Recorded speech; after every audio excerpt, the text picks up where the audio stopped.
bersuka cita? Haleluya, puji Tuhan. Ya. Kalau kita beribadah dengan sungguh, kalau kita beribadah dengan cara Tuhan yang berkenan, ya, seperti yang kemarin kita tahu pengajaran dari Tuhan, di dalam kerajaan yang tak tergoncangkan, ya, kita hari ini berada, sudah percaya ada di dalam kerajaan yang tak tergoncangkan? Karena itu firman Tuhan berkata, beribadahlah dengan cara yang berkenan kepada Tuhan. Amin. Ya. Karena ada ibadah yang tidak berkenan, saudara. Ada ibadah yang tidak berkenan kepada Tuhan.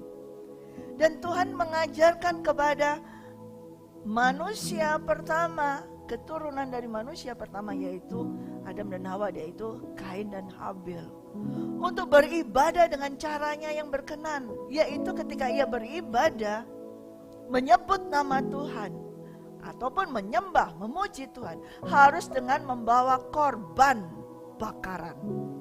Korban bakaran, korban sembelihan, korban yang tersembelih, yang nantinya dibakar, yang mengeluarkan darah, yang dibakar oleh api Tuhan, menyukakan Tuhan.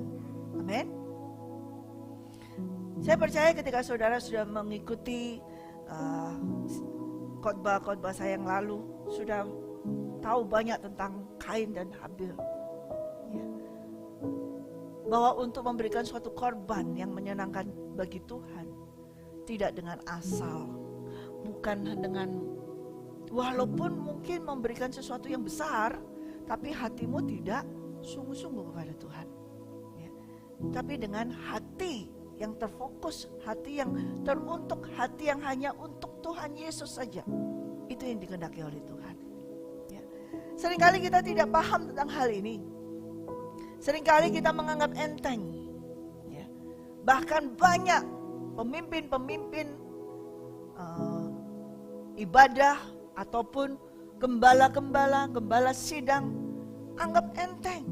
Yang penting ibadahnya sudah terselenggara begitu saja. Yang penting jemaat banyak yang datang.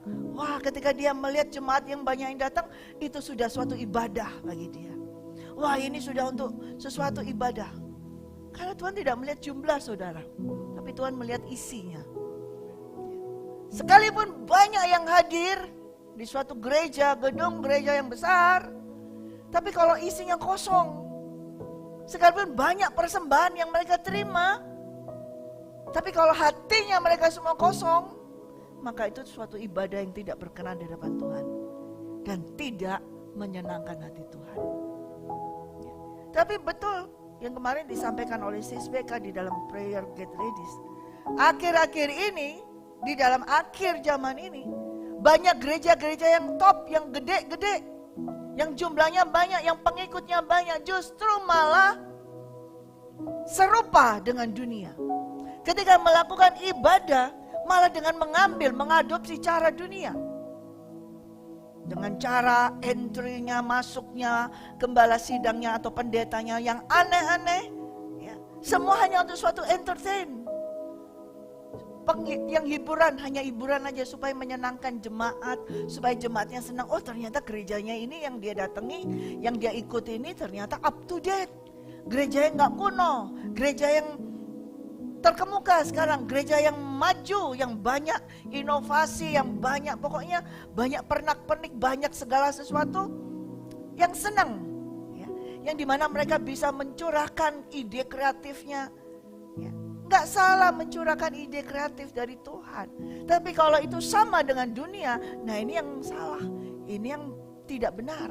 Ketika kita beribadah kepada Tuhan, caranya harus caranya Tuhan, bukan cara kita atau cara dunia. Ketika saudara duduk aja mendengarkan firman Tuhan, ya zaman sekarang udah canggih, semua pakai HP semua.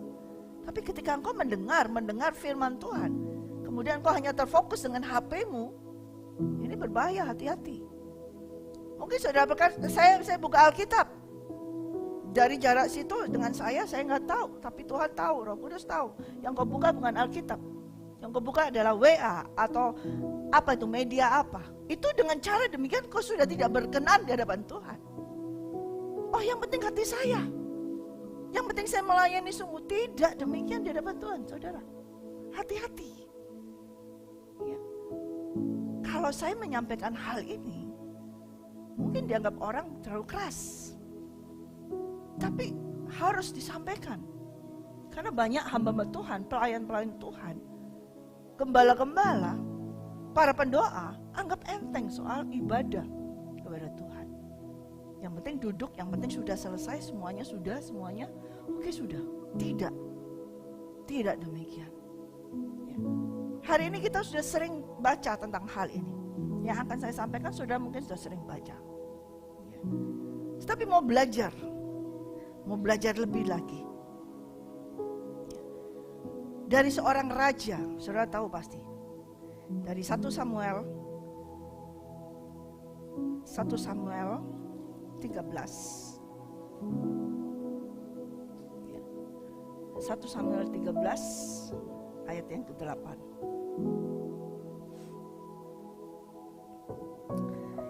Ia menunggu 7 hari lamanya sampai waktu yang ditentukan Samuel. Ia di sini adalah Saul, raja yang barusan diurapi Tuhan. Saul menunggu 7 hari lamanya sampai waktu yang ditentukan Samuel. Tetapi ketika Samuel tidak datang ke Gilgal, mulailah rakyat itu berserak-serak meninggalkan dia. Stop dulu karena nanti saya akan lanjutkan. Tapi kita coba mundur. Dalam 1 Samuel 10. Ayat 8. Oke, mulai saja dengan ayat 6. 1 Samuel 10 ayat 6. Maka roh Tuhan akan berkuasa atasmu. Engkau akan kepenuhan bersama-sama dengan mereka dan berubah menjadi manusia lain. Apabila tanda-tanda ini terjadi kepadamu, lakukan apa saja yang didapat oleh tanganmu, sebab Allah menyertai engkau.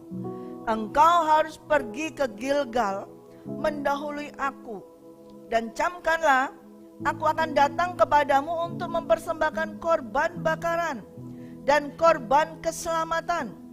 Engkau harus menunggu 7 hari lamanya sampai aku datang kepadamu dan memberitahukan kepadamu apa yang harus kau lakukan. Jadi Samuel sudah memerintahkan kepada Saul yang baru saja dia urapi untuk mendahului dia ke Gilgal. Dan Samuel menyampaikan kepada Saul, tunggu aku di sana. Ya. Tunggu, nanti aku akan mempersembahkan korban, tapi kamu harus menunggu 7 hari lamanya. Tunggu sampai aku datang kepadamu. Kembali ke dalam 1 Samuel 13. Tadi kita sudah membaca di ayat yang ke-8. Saul sudah menunggu 7 hari lamanya. Tetapi ternyata Samuel tidak datang. Ayat yang 9. Sebab itu Saul berkata, bawalah kepadaku korban bakaran dan korban keselamatan itu. Lalu ia mempersembahkan korban bakaran. Baru saja ia habis mempersembahkan korban bakaran, maka tampaklah Samuel datang. Saul pergi menyongsongnya untuk memberi salam kepadanya. Tetapi kata Samuel, apa yang telah kau perbuat? Jawab Saul, karena aku melihat rakyat itu berserak-serak meninggalkan aku, dan engkau tidak datang pada waktu yang telah ditentukan. Padahal orang Filistin telah berkumpul di Mikmas. Maka pikirku, sebentar lagi orang Filistin akan menyerang aku di Gilgal. Padahal aku belum memohonkan belas kasihan Tuhan. Sebab itu aku memberanikan diri, lalu mempersembahkan korban bakaran. Kata Samuel kepada Saul, perbuatanmu itu bodoh. Engkau tidak mengikuti perintah Tuhan Allahmu yang diperintahkannya kepadamu. Sebab sedianya Tuhan mengokohkan kerajaanmu atas orang Israel untuk selama-lamanya. Tetapi sekarang kerajaanmu tidak akan tetap. Tuhan telah memilih seorang yang berkenan di hatinya Dan Tuhan telah menunjuk dia menjadi raja atas umatnya, karena engkau tidak mengikuti apa yang diperintahkan Tuhan kepadamu. Di sini kita melihat dengan jelas hubungan the unshaken kingdom dengan God pleasing sacrifice. Ya. Suatu kerajaan yang tak tergoncangkan itu dasarnya adalah korban yang menyenangkan bagi Tuhan. Ya. Saul sudah diperintahkan oleh Tuhan melalui Samuel untuk mendahului Samuel ke Gilgal. Di sana Samuel lah yang akan mempersembahkan korban bakaran. Ya. Dan Samuel memang terlambat mungkin datangnya. Dan Saul sudah sampai di sana. Dan dia menunggu. Setelah 7 hari lamanya, Samuel belum datang. Kemudian ketika dia melihat rakyat ini mulai mungkin menggerutu, mengomel, lari sana, lari sini, banyak yang pergi, yang pindah, yang kemana, dan terserah seperti itu, dia mulai mencoba ya, untuk melakukan tugas yang bukan tugasnya dia. Dia mulai melakukan ya, korban bakaran, mempersembahkan korban bakaran itu bukan tugasnya Saul. Itu adalah tugas dan pelayanan yang harus dikerjakan oleh Samuel. Saul di sini mengambil posisi tersebut dengan sembarangan, dengan asal, karena dasar daripada nanti rakyat ini hilang semua. Terus aku nggak ada yang ngikuti, nggak ada ini, dan lagi dia alasannya di sini, kamu nggak datang-datang. Ini rakyat sudah terserak-serak. Dan lagi itu bangsa Filistin sudah mulai mengejar kita. Yang mana kita belum memberikan korban bakaran, memohon belas kasihan kepada Tuhan. Sepertinya dia melakukan suatu kebenaran. Sepertinya dia melakukan suatu hal yang melayani Tuhan. Baik banget kepada bangsa. Oh, serve banget ya. Dia bertanggung jawab kepada rakyatnya, kemudian melayani Tuhan. Kemudian dia ngambil itu, dia melaksanakan, dia sendiri yang melaksanakan korban bakaran itu. Tetapi korban bakaran itu tidak menyenangkan Tuhan. Sekalipun yang melakukan adalah seorang raja, tetapi hal itu tidak menyenangkan Tuhan. Ketika dia melihat Samuel datang, dia langsung songsong dengan shalom, wah luar biasa nih, dengan gaya aku sudah melakukan nih semuanya. Ya, tapi Samuel berkata, apa yang kau perbuat? Dia melakukan itu semua karena aku melihat rakyat ini pergi meninggalkan aku, dan engkau tidak datang-datang pada waktu ditentukan. Lagian orang Filistin sudah mulai berkumpul ya, yang mana aku pikir kita ini belum memohon belas kasihan kepada Tuhan loh. Oleh karena itu aku memberanikan diri. Wah, kayaknya dia pahlawan banget. Kayaknya dia tampil sebagai seorang yang mau berkorban seperti itu, untuk mempersembahkan korban bakaran. Dia berharap bahwa Samuel yang berkata, wow, pekerjaanmu luar biasa, kamu menggantikan saya, kamu tetap berarti terus melayani. Tapi apa kata Samuel kepada Saul? Perbuatanmu itu adalah bodoh. Engkau tidak mengikuti perintah Tuhan Allahmu. Dia barusan loh dilantik nih, bukan dilantik nih, diurapi. Ya. Barusan diurapi, raja ini barusan diurapi, Saul ini barusan diurapi. 7 hari, baru 7 hari, sudah tidak taat. Sudah tidak melakukan perintah Tuhan, langsung dia melakukan sesuatu yang bukan perintahnya. Lalu Samuel berkata, sesedianya Tuhan itu akan mengokohkan kerajaanmu. Kamu ini akan menjadi kerajaan, menjadi raja selama-lamanya. Tidak akan diganti. Tapi karena perbuatan bodoh kamu ini yang kamu lakukan, kerajaanmu ini tidak akan tetap. Kamu akan digantikan. Digantikan oleh apa? Tuhan sudah berkata bahwa digantikan menjadi raja. Sudah menunjuk raja atas umatnya, yaitu orang yang mengikuti perintahnya Tuhan. Di suatu kerajaan yang tak tergoncangkan, dasarnya adalah korban bakaran. Tapi korban bakaran yang sesuai dengan kehendak Tuhan. Suatu Pelayanan yang sesuai dengan Tuhan. Korban bakaran yang dilaksanakan dengan cara Tuhan, bukan dengan emosi manusia. Saul di sini melakukannya dengan emosi karena dia merasa saya ini raja. Aku barusan dilantik. Aku harus mempertanggungjawabkan tuh rakyat-rakyat itu yang terserak-serak itu. Dan sebentar lagi ada musuh yang akan menyerang semuanya. Wah, aku harus melakukan sesuatu. I have to do something. Wah, kayaknya heroik sekali. Tetapi sekalipun demikian di mata Tuhan gak ada artinya. Bahkan itu ada dianggap sebagai pembelot. Karena memberontak. Karena tidak taat kepada Tuhan. Seringkali banyak orang melakukan hal-hal demikian. Maunya tampil sebagai heroik, melakukan sesuatu, menolong sesuatu. Tapi ternyata di hadapan Tuhan itu adalah sesuatu yang bodoh. Yang tidak berkenan di hadapan Tuhan. Sekalipun mempersembahkan korban bakaran. Tetapi bila tidak dengan caranya Tuhan, itu merupakan korban yang tidak menyenangkan bagi Tuhan. Bahkan menjijikkan. Bahkan menggagalkan janji Tuhan. Oh, janji Tuhan tuh ya dan amin. Betul? Saudara percaya janji Tuhan ya dan amin? Firman Tuhan berkata janji Tuhan ya dan amin. Saudara percaya? Bagi siapa? Tunggu dulu. Bagi orang yang betul-betul taat dan setia.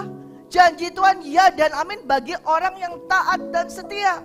Tetapi janji Tuhan kepada orang yang tidak taat dan setia, Tuhan goncangkan. Dia sudah berjanji akan membuat kerajaan dari Saul ini untuk selama-lamanya. Tetapi Saul tidak taat kepada Tuhan, tidak mengikuti perintahnya. Dia ubah janjinya. Dia batalin.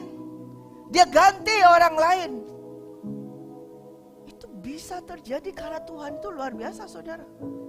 Bukan berarti dengan demikian janji Tuhan itu gak setia. Janji Tuhan gak benar, gak ya amin. Tidak. Karena dia itu setia kepada orang yang setia. Tapi kepada orang yang tidak setia, kepada orang yang tidak taat kepadanya, dia tidak akan melakukannya. Dia akan mengubahnya, dia akan membatalkannya. Dia adalah raja yang berkuasa. Di atas Saul ada raja di atas segala raja, yaitu yang berkuasa. Pada saat dia mengizinkan bangsa Israel memilih raja, dia yang pilih Saul. Dan dia sudah tentukan Samuel yang ngurapi. Dia kasih itu semua. Keinginan dari rakyat bangsa Israel ini dipenuhi. Minta raja dikasih. Ya kemarin kita sharing di live ministry. Minta makanan dikasih mana. Terus ngomel lagi, menggerutu lagi. Minta daging, dikasih daging. Terus dikasih daging sampai luber, sampai keluar dari mulutnya. Selama sebulan makan daging terus. Sekarang minta raja. Dikasih raja. Minta raja. Dia tidak mau dipimpin oleh raja yang tidak kelihatan. Bangsa Israel tidak mau dipimpin oleh raja yang tidak kelihatan. Mereka butuh raja yang bisa dilihat mata, yang bisa dipegang, yang bisa disembah sujud, yang bisa dilihat. Dikasih sama Tuhan. Ya. Tetapi rajanya ini ternyata tidak taat kepada Tuhan. Baru 7 hari diurapi Tuhan. Baru 7 hari diangkat jadi raja. Sudah tidak kuat. Banyak orang yang gak kuat dengan posisi tinggi. Hati-hati. Sudah minta berkat Tuhan.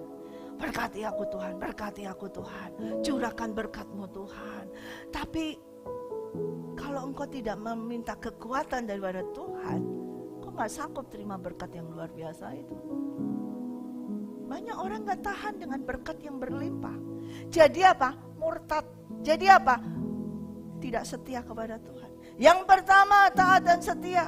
Ketika diberkati Tuhan, ketika dia melihat, rakyatnya banyak sekali ya. Yang mengikuti dia banyak sekali, rakyat Israel, bangsa Israel banyak sekali. Dia merasa, aku ini raja. Dan ketika menunggu Samuel gak sabar, gak tahan. Tidak tahan taat untuk menunggu firman Tuhan. Untuk menunggu janji Tuhan, gak sabar, gak taat. Dia langsung melakukan sesuatu, do something. Ya, akhir-akhir ini kata-kata seperti itu banyak sekali ya. Kita masa sih harus diam-diam? Do something dong. Masa kita hanya diam saja? Ayo melakukan sesuatu dong. Padahal yang Tuhan kehendaki adalah kita tetap diam. Kita tetap taat, menantikan Dia. Bukan melakukan sesuatu sekehendak kita. Ini yang dilakukan Saul. Dia do something, dia melakukan itu. Ternyata itu adalah hal yang mendukakan bagi Tuhan. Tuhan tidak suka apa yang dilakukan. Itu suatu kebodohan. Dan akibat kebodohan itu, janji Tuhan batalkan kepada dia. Janji Tuhan kepada Saul, Tuhan batalkan. Kamu tidak selama-lamanya menjadi raja di bangsa Israel. Karena Tuhan sudah tidak suka dengan orang yang tidak taat. Ini baru ketidaktaatan yang pertama yang Saul lakukan. Ya. Coba kita buka lagi di dalam 1 Samuel 15.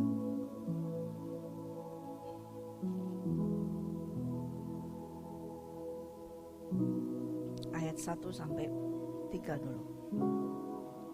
Berkatalah Samuel kepada Saul, aku telah diutus oleh Tuhan untuk mengurapi engkau menjadi raja atas Israel umatnya. Oleh sebab itu dengarkanlah bunyi firman Tuhan. Beginilah firman Tuhan semesta alam. Aku akan membalas apa yang dilakukan orang Amalek kepada orang Israel.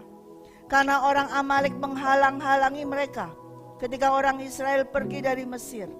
Jadi pergilah sekarang, kalahkanlah orang Amalek, tumpaslah segala yang ada padanya, dan janganlah ada belas kasihan kepadanya. Bunuhlah semuanya, laki-laki maupun perempuan, kanak-kanak maupun anak-anak yang menyusu, lembu maupun domba, untang maupun keledai. Berarti apa firman Tuhan kepada Saul? Perintahnya adalah untuk menumpas habis bangsa Amalek. Semuanya, tidak boleh ada yang tersisa. Semua orang, baik anak kecil, tua, remaja, laki, perempuan, binatang, semuanya harus dibunuh. Waduh, Tuhan kejam banget. Sadis Tuhan. Tapi ini perintah Tuhan. Ini perintah Tuhan kepada raja yang dia angkat. Tapi apa yang dia lakukannya?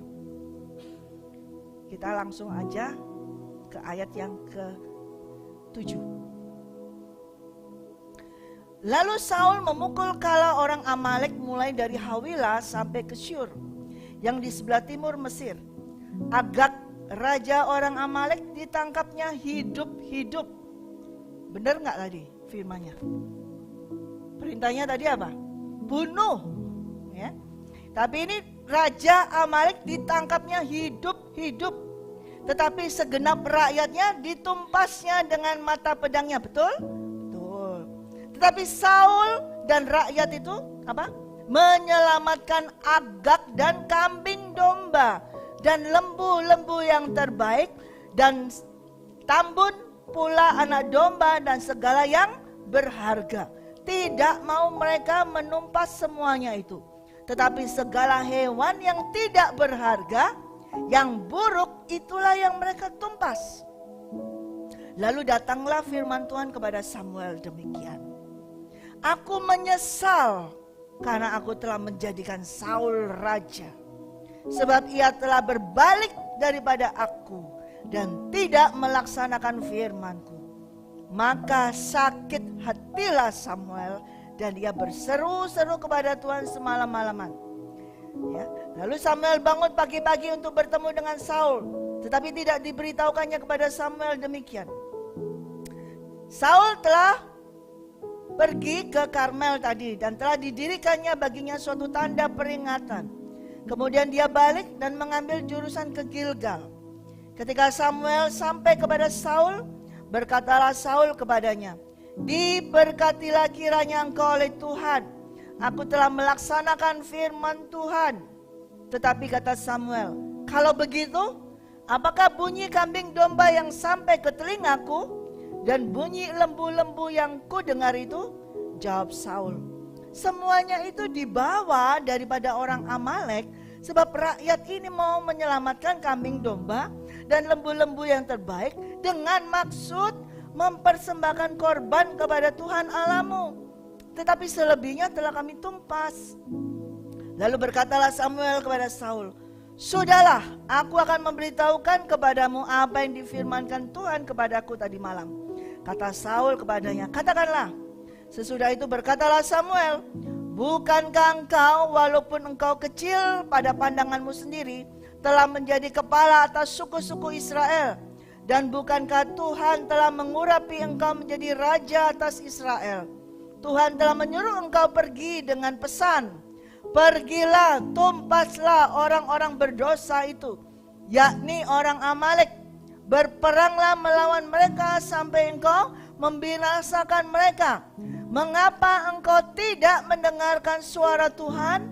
Mengapa engkau mengambil jarahan dan melakukan apa yang jahat di mata Tuhan? Lalu kata Saul kepada Samuel, aku memang mendengarkan suara Tuhan dan mengikuti jalan yang telah disuruh Tuhan kepadaku. Dan aku membawa Agag, raja orang Amalek. Tetapi orang Amalek itu sendiri telah kutumpas. Tetapi rakyat mengambil dari jarahan itu kambing domba dan lembu-lembu yang terbaik dari yang dikhususkan untuk ditumpaskan itu untuk mempersembahkan korban kepada Tuhan Allahmu di Gilgal. Tetapi jawab Samuel, apakah Tuhan itu berkenan kepada korban bakaran dan korban sembelihan sama seperti kepada mendengarkan suara Tuhan? Sesungguhnya mendengarkan lebih baik daripada korban sembelihan, memperhatikan lebih baik daripada lemak domba-domba jantan. Sebab pendurhakaan adalah sama dengan dosa bertenun, dan kedegilan adalah sama seperti menyembah berhala dan terafim. Karena engkau telah menolak firman Tuhan, maka ia telah menolak engkau sebagai raja. 2 kali dia melakukan hal ini. Ya, semua urusannya dengan korban bakaran. Ya. Dia menolak perintah Tuhan. Dia tidak melaksanakan perintah Tuhan. Perintahnya adalah tumpas semua bangsa Amalek. Semuanya, gak ada yang hidup. Manusia maupun binatang tidak ada yang hidup. Tetapi tidak dilakukannya. Dia selamatkan tuh Raja Agag, raja orang Amalek. Dan dia selamatkan itu, dia pilih kambing domba, ternak yang tambun, yang baik, bagus, ya, yang tidak bercelah. Maksudnya adalah untuk dipersembahkan kepada Tuhan. Dipilih itu semua. Di ayat yang ke-15 tuh jawab Saul tuh, semua itu dibawa daripada orang Amalek, sebab rakyat menyelamatkan kambing domba dan lembu-lembu yang terbaik dengan maksud untuk mempersembahkan korban kepada Tuhan Allahmu, tetapi selebihnya telah kami tumpas. Di sini Saul melakukan suatu dosa. Dosa ditutup dengan dosa. Ya. Bukankah banyak orang melakukan hal ini? Dia melakukan ketidaktaatan, tetapi ditutup dengan kebohongan. Ya. Bohong dia di sini. Ketika dia berkata itu untuk Tuhan, itu suatu kebohongan. Jadi dia yang pertama adalah tidak taat kepada perintah Tuhan, tapi ditutup dengan kebohongan. Berapa banyak saudara pernah melakukan hal ini? Ya kan? Yang gak mau angkat tangan pasti tahu. Saya pernah. Ketidaktaatan saya tutup dengan kebohongan saya. Itu seringkali manusia lakukan itu. Sudah tidak taat sama Tuhan, sudah melakukan dosa, tidak taat kepada Tuhan, itu melakukan dosa. Tapi seringkali ditutup dengan kebohongan. Banyak alasannya, banyak excuse-nya. Yang inilah, yang untuk inilah, yang inilah. Jadi dosa ditutup dengan dosa. Jadi akibatnya apa? Dosanya bertumpuk-tumpuk.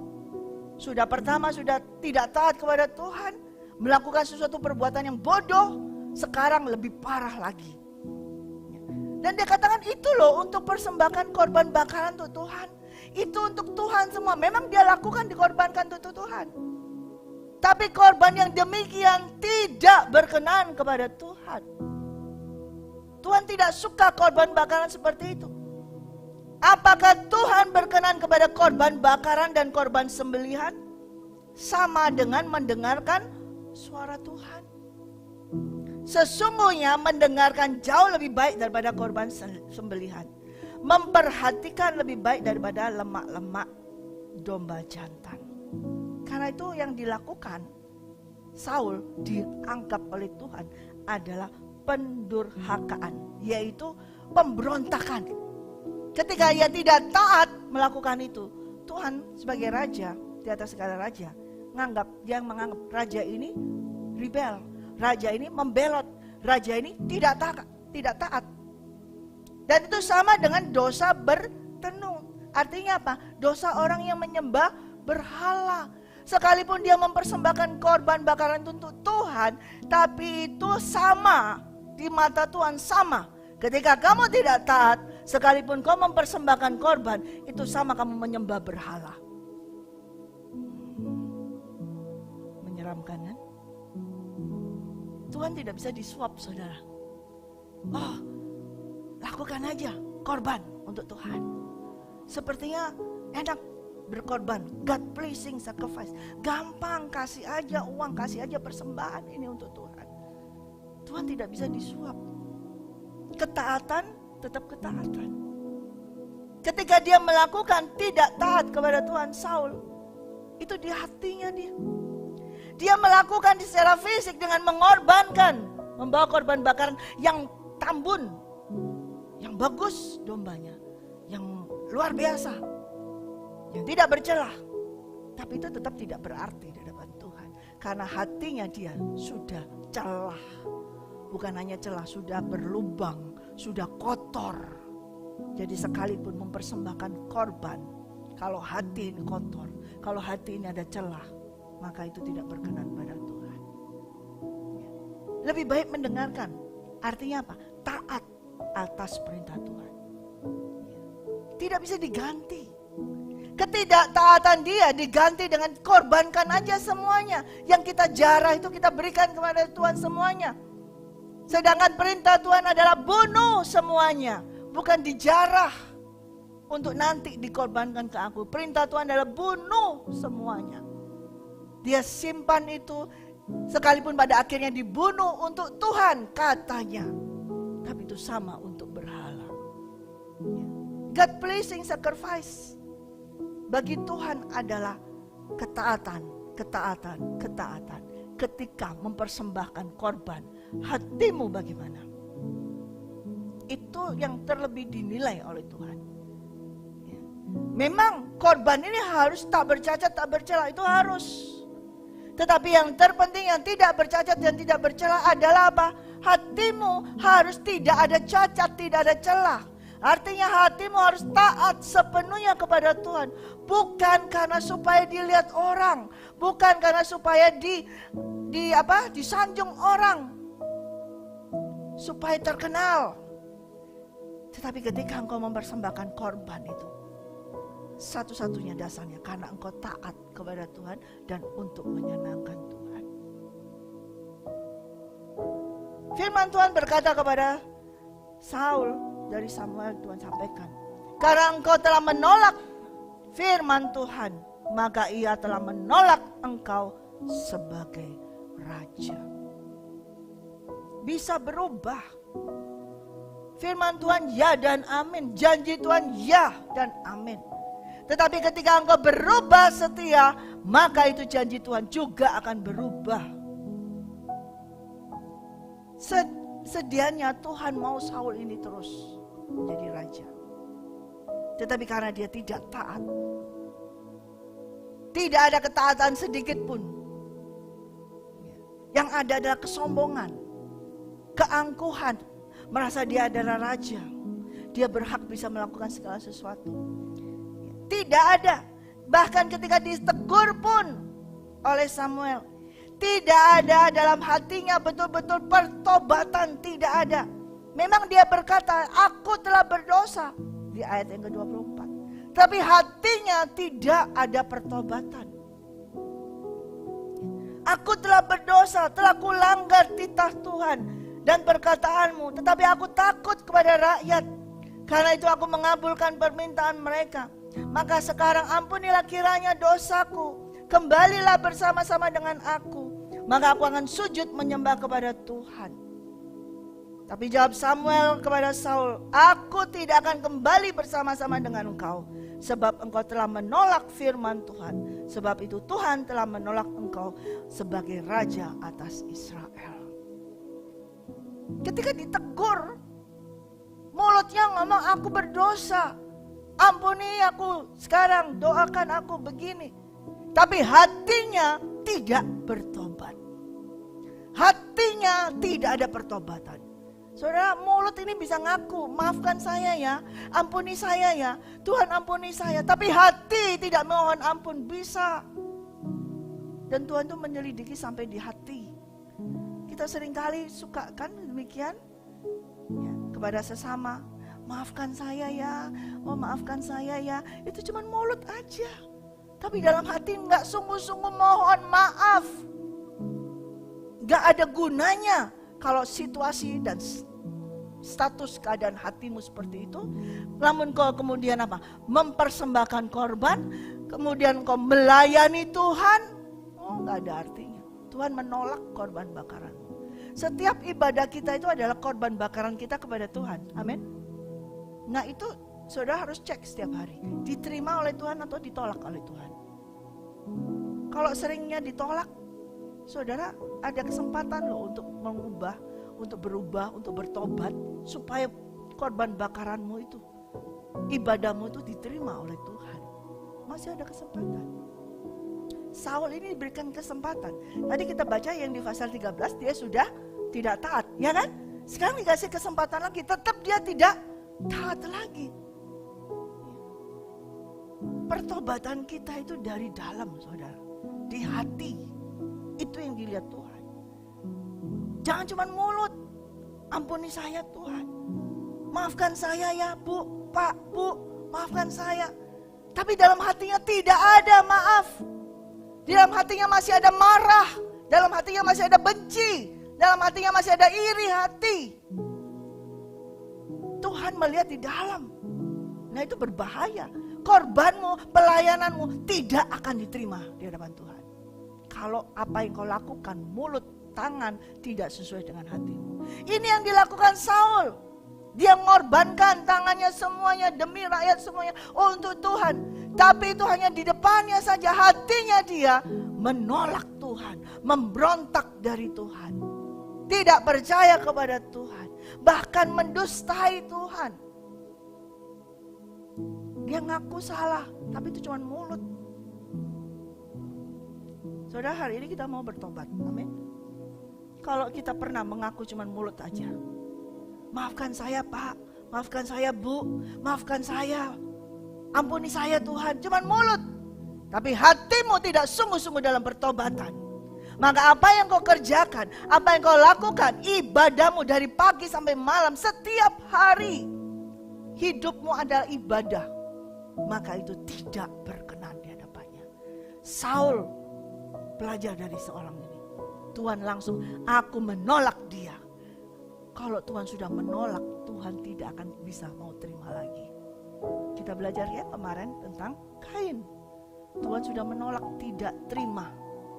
Bahkan apa akibatnya? Terima kutuk.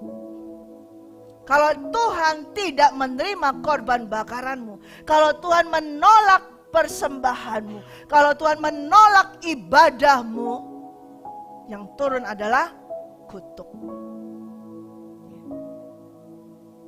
Bagaimana? Kita ini masih ada kesempatan. Saul masih dikasih kesempatan, tapi tetap 2 kali dia melakukan hal tersebut.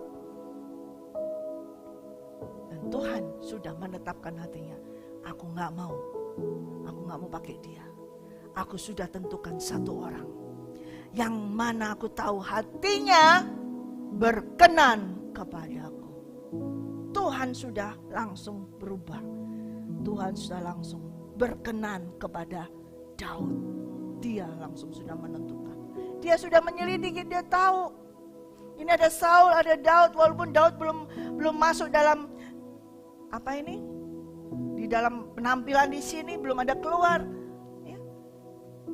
Belum masuk dalam panggung katakanlah gitu. Tapi Tuhan sudah tahu ada seorang yang akan berkenan kepadaku. Ini ada satu orang yang sudah tidak berkenan kepadaku. Ada satu orang yang sudah menolak aku. Ada satu orang yang sudah selalu tidak taat kepadaku. Mulutnya aja, ya. Tapi hatinya, no. Banyak seperti itu. Di depan, ya. Di belakangnya tidak. Sedangkan Tuhan ini melihat yang di dalam. Dan dia sudah tahu ada seorang yang bernama Daud. Itu dia selidiki, sudah diselidiki. Hatinya selalu berkenan kepada Tuhan. Amin. Jadi saudara kita belajar nih. Kedegilan di sini itu apa? Keras kepala. Nih, saudara, kalau saudara suka keras kepala, itu berarti saudara kedegilan. Degil, tahu nggak? Siapa yang punya kepala yang keras? Kepala keras. Kepala yang keras dan keras kepala. Degil, ya. Pendurhakaan, itu apa? Pemberontakan. Suka memberontak. Tidak taat dengan peraturan, tidak taat dengan perintah Tuhan. Berontak itu sama dengan menyembah berhala. Hati-hati. Kalau kita mau tetap hidup di dalam kerajaan yang tak tergoncangkan, kita harus memberikan persembahan, korban yang menyenangkan bagi Tuhan. Yang menyenangkan bagi Tuhan itu bukan luarnya yang bagus. Itu penting. Luar yang bagus harus. Bukan yang jelek, nggak boleh. Tapi yang dalam juga penting dan sangat penting. Di dalam ini harus lebih bagus daripada yang di luarnya. Tapi di luar ini bisa saja kecil, tapi harus bagus karena dari dalam ini bagus. Korban bakaran kita itu harus menyenangkan Tuhan. Di Menara Doa Jakarta ini setiap hari ada ibadah. Amin. Rabu, Senin, Selasa, Rabu, Kamis, Jumat, sampai Minggu sampai Minggu. Ada ibadah terus. Di dalam ibadah ini berarti apa? Korban. Ada korban bakaran kan di ibadah? Kita mempersembahkan, kita mengorbankan untuk Tuhan.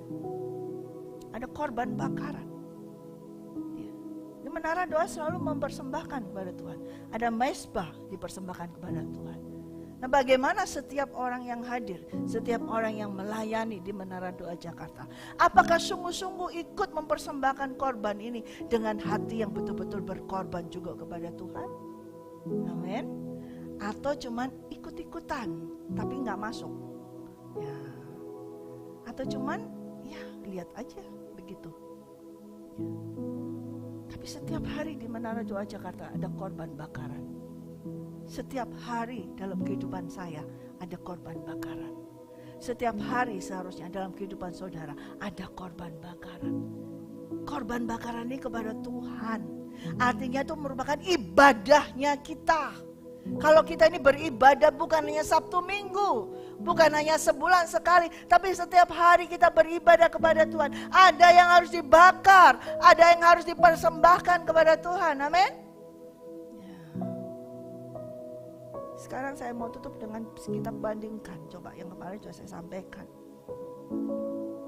Mazmur 51. Ini dari raja yang tadi disampaikan oleh Tuhan.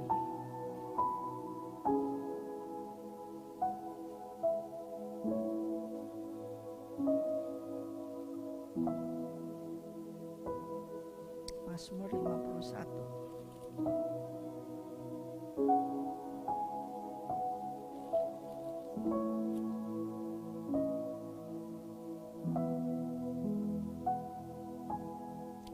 Kita udah lihat di 1 Samuel 13 bahwa karena ketidaktaatan daripada Saul, Tuhan telah memilih seorang yang berkenan di hatinya. 1 Samuel 13 ayat 14. Tuhan yang telah memilih seorang yang berkenan di hatinya, dan Tuhan sudah menunjuk dia, yaitu Daud, menjadi raja atas umatnya. Sekarang kita buka di dalam Mazmur 51. Kemarin kita sudah baca ini, saya mau loncat aja baca di dalam ayat yang ke-19. Korban sembelihan kepada Allah adalah jiwa yang hancur, hati yang patah dan remuk tidak akan kau pandang hina, ya Allah. Daud ketika melakukan dosa, kalau kita melihat dosanya yang dilakukan Daud dengan dosa yang dilakukan Saul, lebih parahan Daud, betul kan? Saul cuman apa? Nggak ada. Sebetulnya kalau secara manusia kita melihat Saul salah apa sih? Malah dia menyelamatkan orang, nggak bunuh orang semua. Kan berarti orang ini baik kan? Punya kasih kan? Seperti itu.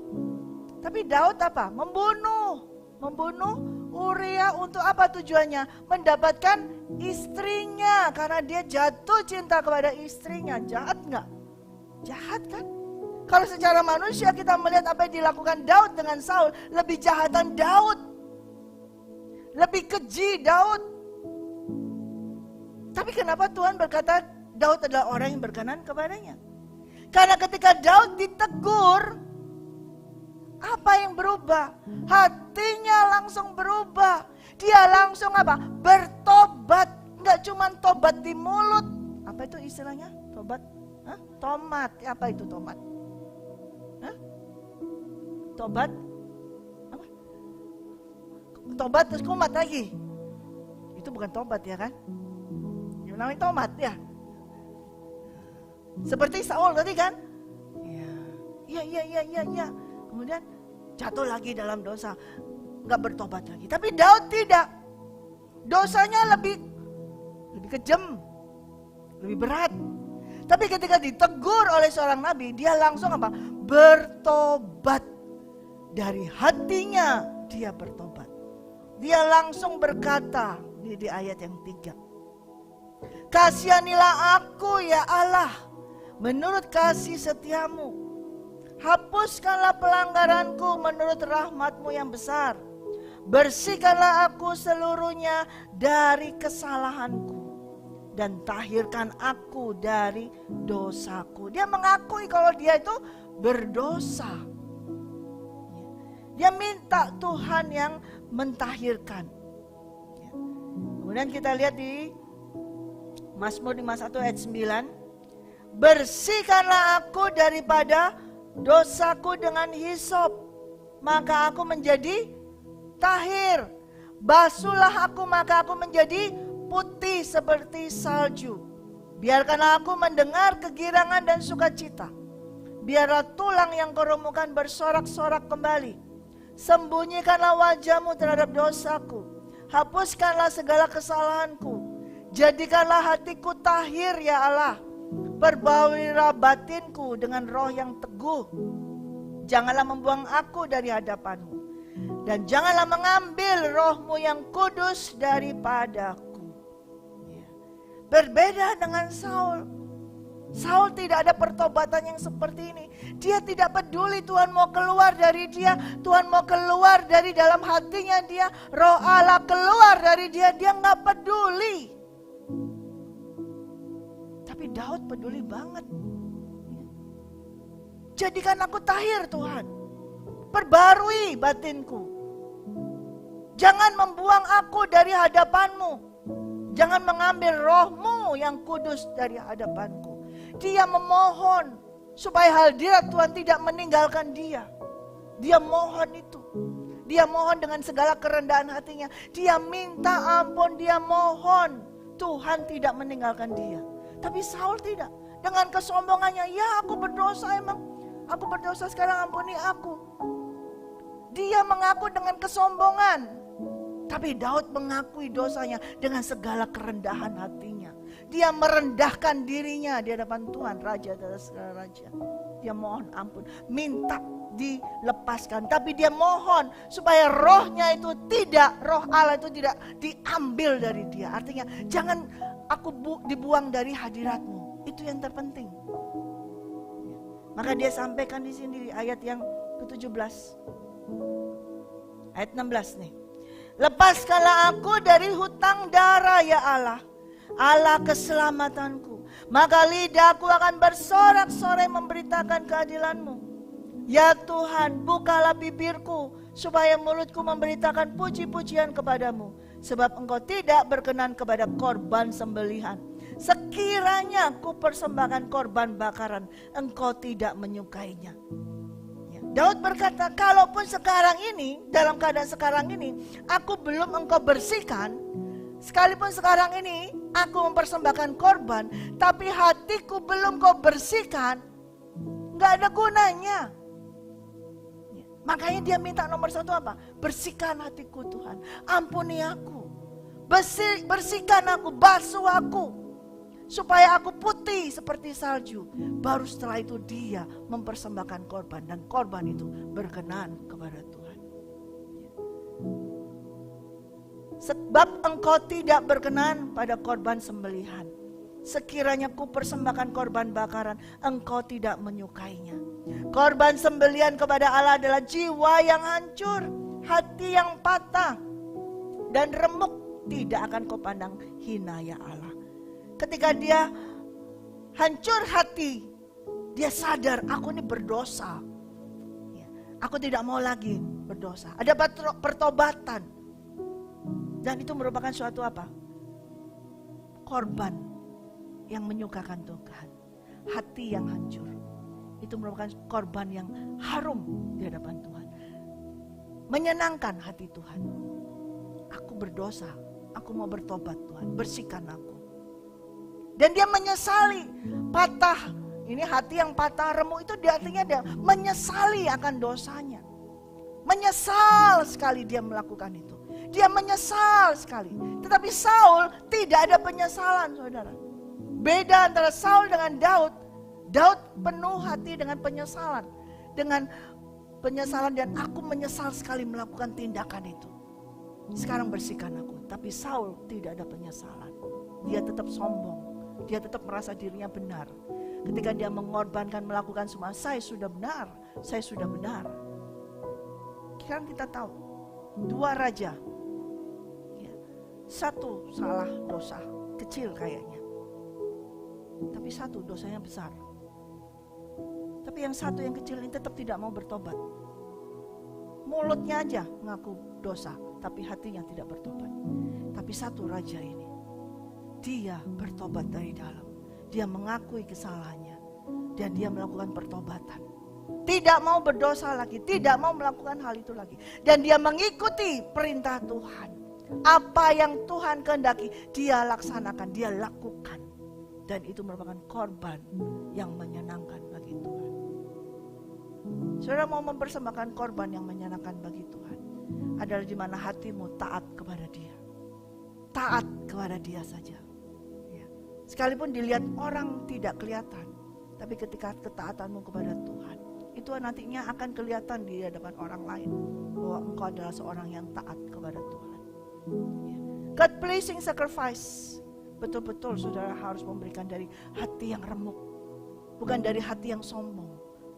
Ya, tapi dengan hati yang sadar bahwa kita ini sangat membutuhkan Tuhan. Seperti Daud, aku sangat butuh rohmu. Jangan kau ambil rohmu. Itu yang penting saudara.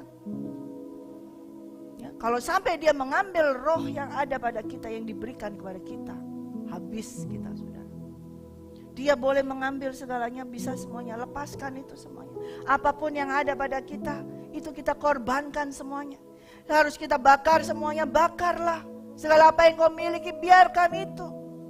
Tapi satu, yaitu rohnya yang kudus, jangan sampai meninggalkan kita. Seperti Daud katakan, jangan biarkan rohmu kau ambil daripadaku. Itu yang penting. Amin. Jadi kita hidup kita setiap hari beribadah kepada Tuhan. Mari kita beribadah dengan cara yang benar menurut Tuhan. Berikan korban bakaran yang sesuai, yang benar untuk Tuhan. Tidak dengan kedaginganmu, tidak dengan kesukaanmu sendiri, ambisimu sendiri, tapi dengan caranya Tuhan. Apa yang Dia minta, lakukan itu. Kalau Tuhan mau mengendaki kita ada pertobatan, biarlah kita bertobat dari dalam hati yang sesungguhnya. Amin. Amin, haleluya. Puji Tuhan. Mari kita